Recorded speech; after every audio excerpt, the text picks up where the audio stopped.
You do not get free health care. You do not get free health care. With winning messages like that, it's hard to believe their constituents are so angry. A tiny fraction of the anger Republican members of Congress were met with, starting just months into Donald Trump's presidency, when they went back home to face their constituents. After the backlash, those town halls, they have practically disappeared.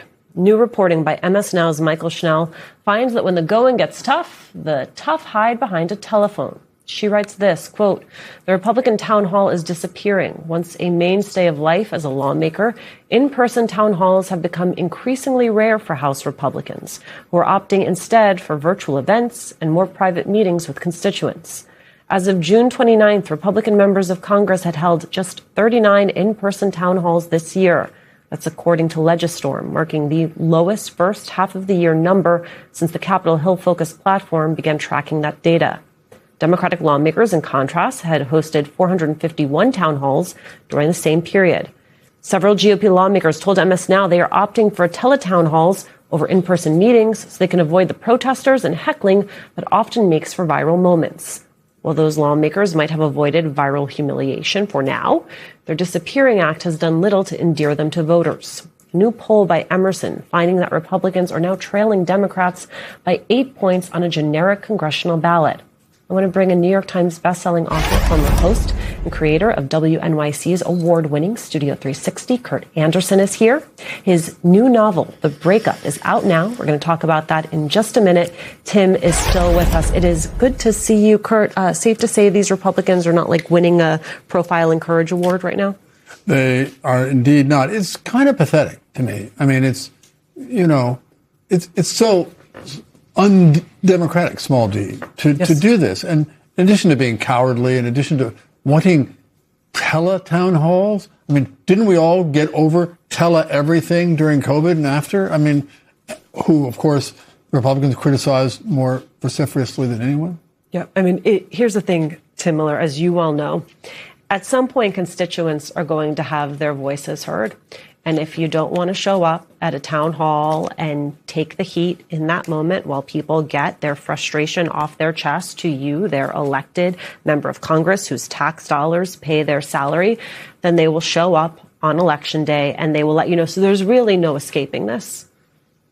Yeah, no. And look, it allows, rightly, their political opponents to use it against them. And you have to balance that. At some level, you have a responsibility to your constituents as a member of Congress, allegedly. And I think a lot of these guys feel like they don't because their ego has overtaken their obligation to why they got into this job in the first place. But if you just put that aside even and just look at political considerations, voters, they want to have an opportunity to express their concerns. And if it seems like you're hiding from them, they're likely to go another direction. I mean, it's a little corny, but Abdul El-Sayed has been calling Mike Rogers Mike Dodgers because he's not going in front of voters, and if that's the type of thing that is sticky with people. And I think that a lot of these guys have gerrymandered themselves into safe seats. They don't have to worry about it. But look, in a wave year like this, there's a lot of people like Mike Flood in Nebraska who are running in seats they've won by 10, 11, 12 points, and they're in danger. And I don't think they know how to handle it. There was a special election in Pennsylvania last week where it was a seat Trump won by 18 points and the Democrat won.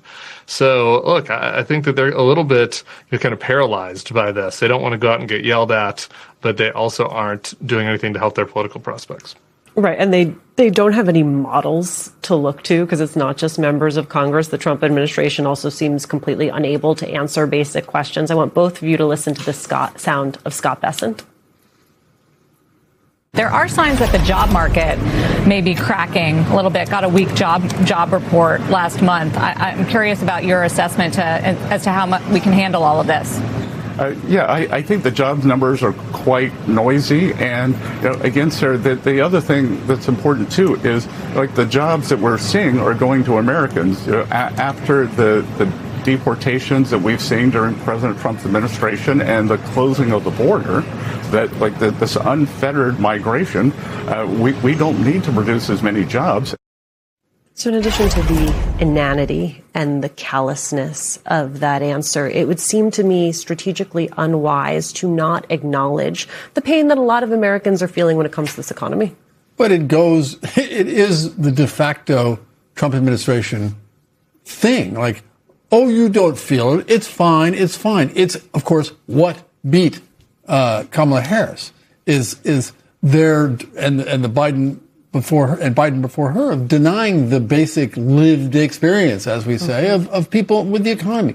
It's, from a political standpoint, amazing, in addition to being, as you say, callous and tone deaf. It's interesting, Tim Miller. I just want to make sure I follow the logic here, which is they told us that the immigrants they were deporting were the worst of the worst, who apparently had like great American jobs on the side of their criminality, and they can't seem to decide which one it is, right? Like, are these hardworking people who've come here to financially allow their family back home or here to live, or are they criminals? Like, they can't get their own messaging straight. It kind of goes back. There's a relationship a little bit to the argument during the tariffs that, the kids can have fewer dolls. I thought this was supposed to be the golden age where we were going to have this great economic boom in the country. We were going to bring manufacturing back to the country. We were going to have, kind of a land of plenty. And instead it's like, well, we don't need to create that many jobs, actually, because we've deported so many people. And so there are a handful of jobs that we can give you that illegal immigrants used to have. And besides that, maybe tighten your belt at Christmas this year. And if you have to pay a little bit more at the gas pump, $4 a gallon, it's worth it, because we changed one Ayatollah with another Ayatollah. They don't have a lot to work with, and the messaging is pretty bad on top of that.